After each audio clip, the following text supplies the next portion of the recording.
ফেনী, নোয়াখালী, লক্ষ্মীপুর সহ বেশ কিছু জায়গায় বন্যা পরিস্থিতির উন্নতি হয়েছে। স্পষ্ট হয়ে উঠছে বন্যার ক্ষয়ক্ষতির চিহ্ন। চলছে বানভাসী মানুষের স্বাভাবিক জীবনে ফেরার লড়াই। পানিবাহিত নানা রোগে ভুগছেন দুর্গতরা। প্রতিনিধিদের পাঠানো তথ্য ছবি নিয়ে থাকছে ডেস্ক রিপোর্ট। পানি নামতে থাকায় চারদিকে স্পষ্ট হয়ে উঠেছে বন্যার ক্ষয়ক্ষতির চিহ্ন।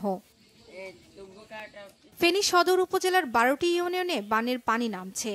নষ্ট হয়ে গেছে রাস্তাঘাট, ভেঙে গেছে অসংখ্য কাঁচা ঘরবাড়ি। বাসস্থান বসবাসের অনুপযোগী হওয়ায় এখনো বিভিন্ন আশ্রয় কেন্দ্রে আছেন বানভাসীরা।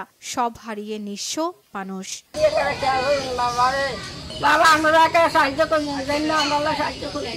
এখন আমরা গরু, ছাগল, ভেড়া, হাঁস, মুরগি সব শেষ। ঘরের মাল সামান যা আছে সব শেষ। এখন আমাদের তিল করা গড়া আমাদের 15-20 বছর ইনকামের যা ছিল সব আমরা আমাদের এই যে বন্যার পানিতে সবকিছু বেশি গেছে। পানি কমে গেছে, কিন্তু দুর্ভোগ অসুস্থ শুরু হয়ে গেছে এবং কি সর্দি কাশি হইতে এর সমস্ত জিনিসকে এখন বিমারি ছড়াই যাইতেছে।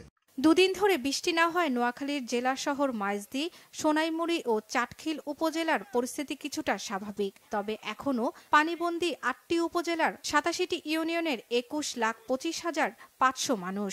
বিশুদ্ধ পানি ও খাদ্য সংকটে প্রত্যন্ত অঞ্চলের আশ্রয় কেন্দ্রগুলো। যারা ভিতরে পরিবার এখন পর্যন্ত কয়েক হাজার পরিবার পানিবন্দী, তারা কোনো ত্রাণ কিছু পাচ্ছে না। লক্ষ্মীপুরেও ধীরগতিতে নামছে বানের পানি। বিভিন্ন সড়ক থেকে পানি নামলেও এখনো তলিয়ে আছে ঘরবাড়ি। চরম ভোগান্তিতে হতভাগ্যরা। বন্যার ক্ষতি কাটিয়ে ঘুরে দাঁড়াতে সবার সহযোগিতা প্রত্যাশী বানভাসীরা। শর্মিলা কেয়া, বাংলাভিশন নিউজ ডেস্ক।